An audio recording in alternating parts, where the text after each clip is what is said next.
Okay, everybody, I thought I would just go through some of the homework problems with you guys from the book so that you can see me doing some of them, and then you can ask questions if you have any.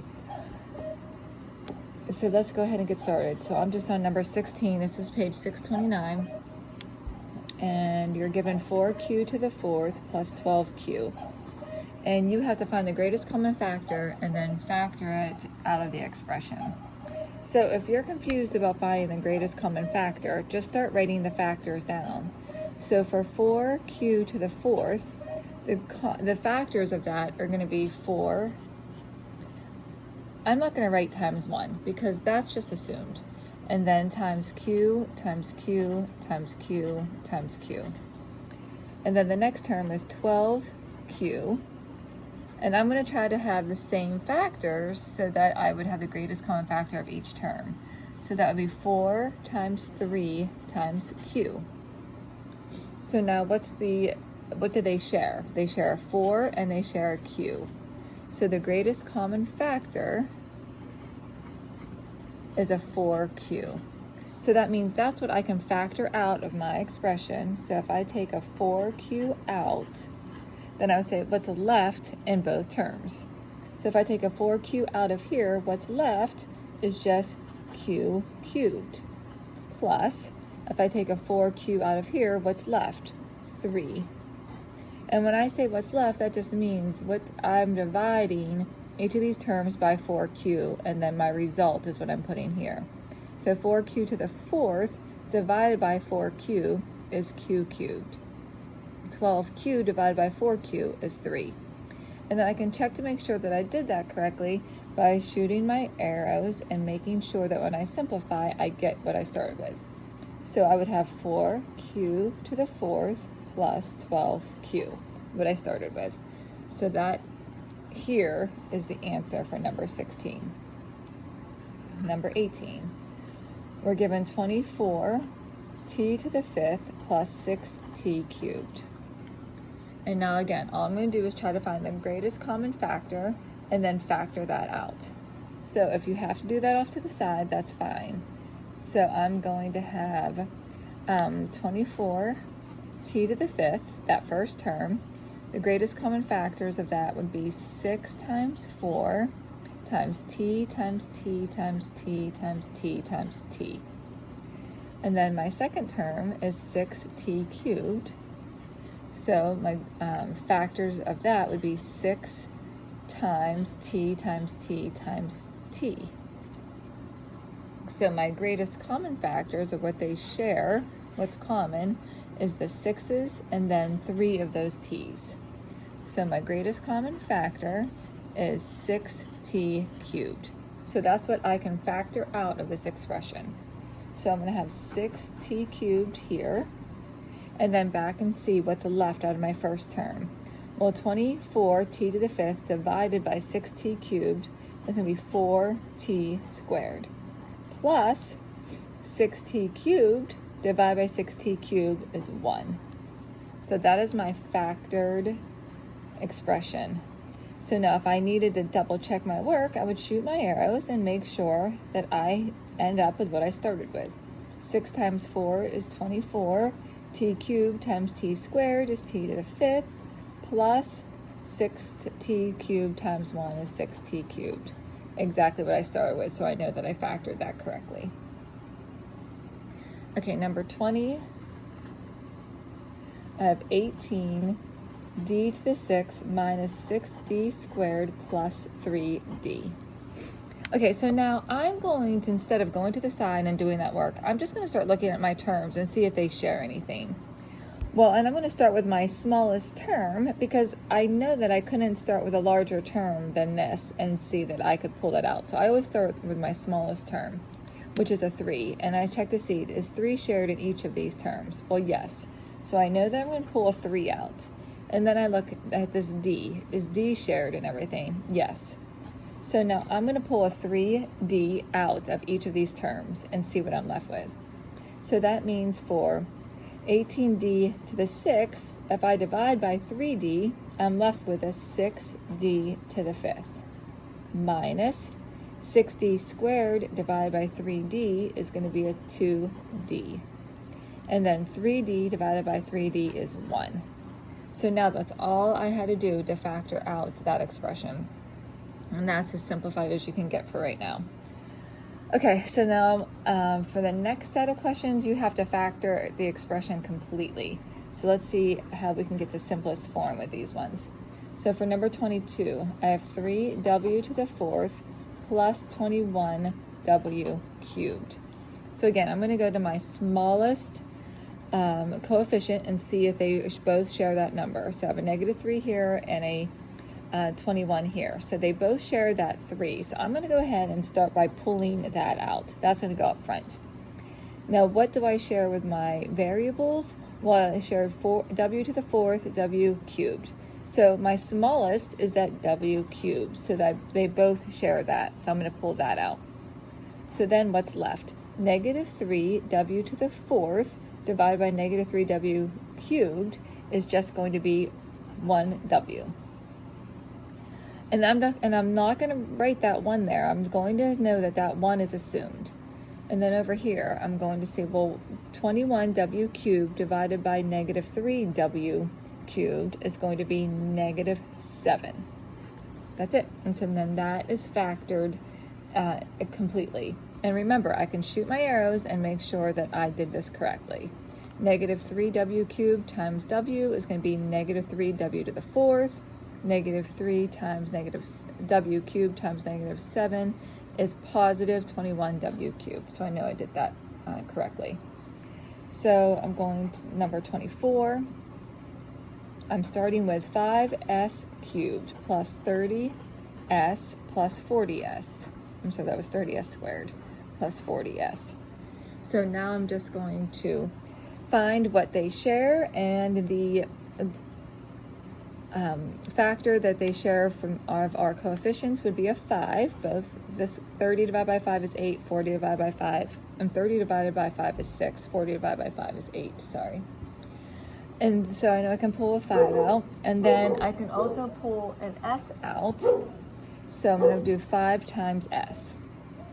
Times, now I'm going to go back through and see what's left. My first term, 5s cubed divided by 5s is s squared. 30s squared divided by 5s is just my 6s. And then 40s divided by 5s is just 8.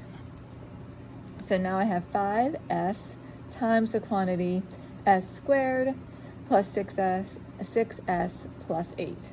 So now I'm going to check to make sure that that is factored completely. So now I'm going to look here and see, is there anything that's going to multiply together to give me 8 and add together to give me 6? And I see that there is, because if I found factors that multiplied to give me 8 and add together to give me 6, I know immediately I have 2 and 4.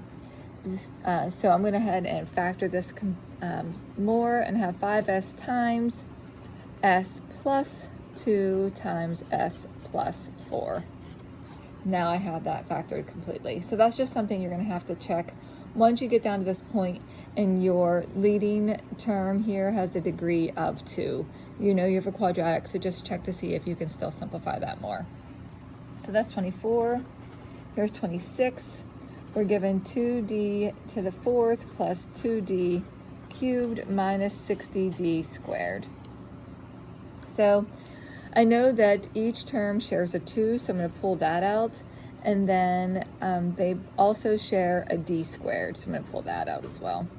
And then I'm going to see what's left. Well, 2d to the fourth divided by 2d squared is just left with a d squared. 2d cubed divided by 2d squared is just a d. And negative 60d squared divided by 2d squared is going to be a negative 30, and as a constant. And that's as simplified as we get to this point. Now I'm going to check to see, since I have this d squared as my leading term here, I'm going to check to see, is there anything that's going to multiply together to give me negative 30 and add together to give me a positive 1? Well, I know, so I'm going to just write that on the side, and that's going to end up being 5 and 6. And so I would have, my larger number is going to have to be that positive, so it'd be positive 6, negative 5. So then I'm just going to rewrite it. 2d squared times d minus 5 times d plus 6. So all you're doing is trying to recognize when that's happening. We'll do one more for now. Let's see, number 28. I have negative 12z to the 4th plus 3z squared. So what's shared here is coefficient-wise would be a 3, and then the variables would be a z squared. And what am I going to be left with? Negative 12z to the 4th divided by 3z squared is going to leave me with a, let's go ahead and take a negative out. I like to try to get rid of the negative when I can. So let's take the negative 3z squared out. So now I'm just going to be left with 4z squared. And then over here, 3z squared divided by negative 3z squared is just a negative 1. So now when I look at this one, I don't have a trinomial, but I do have something you guys need to make sure you're recognizing. I have 4z squared minus 1. So this is still going to be that difference of squares, because this is like 2z, that quantity squared, and this is 1 is always squared. So you can always assume a 1 is always squared, and then this is a subtraction sign, so a difference. So that's going to be the difference of squares. So remember, when you have that, those were those notes that I gave you that I told you I didn't assign work with, but you just needed to make sure you recognize. So that's just going to be your 2z plus 1 times 2z minus 1.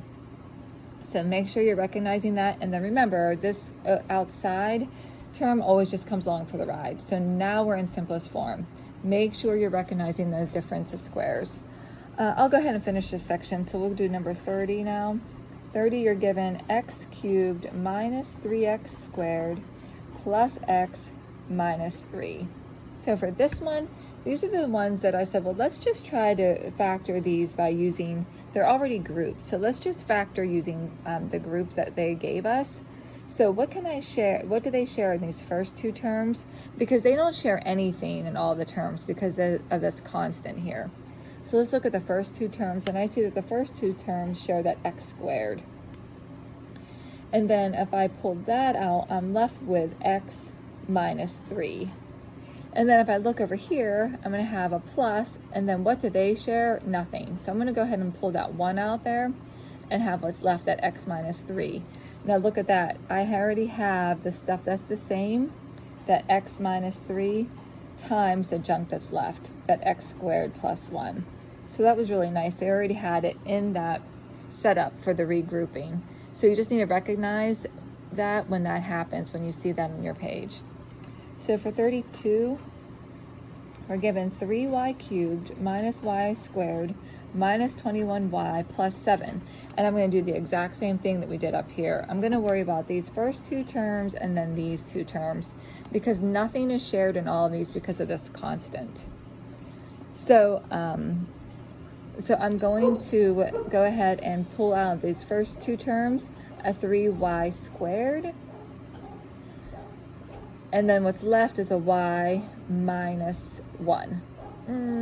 So I'm not going to pull out the whole 3y. I'm just going to pull out the y squared. Sorry about that. So I'm going to pull out y squared. And then I'm going to be left with 3y minus 1. And then over here, I'm going to pull out a negative 7. And then what's left is 3y minus 1 again. So then again, just like the last problem, I already have something that's the same. So that's going to be my first binomial, 3y minus 1 times the junk that's left, the y squared minus 7. Again, if you're not sure, you can always FOIL to make sure that you did it right. So 34, we have t cubed minus t squared minus 16t plus 16. Okay, so I'm going to go ahead and worry about these first two terms and then these last two terms. T squared is shared in these first two terms. So then what's left is the t minus 1 Over here, we share a 16, so I'm going to pull a negative 16 out, and what's left is t minus 1. So again, I have the stuff that's shared, t minus 1, times the junk that's left, t squared minus 16. Okay, so as soon as I see that, I'm going to double check to make sure that this isn't a difference of squares. So my first term here is t squared, so that is a square. I have a difference because I'm subtracting, and this has a perfect square. The 16 can be 4 times 4. So I know that I do have the difference of squares, so now this can be factored. So this is going to be t minus 4 times t plus 4 times, again, that factor still has to come along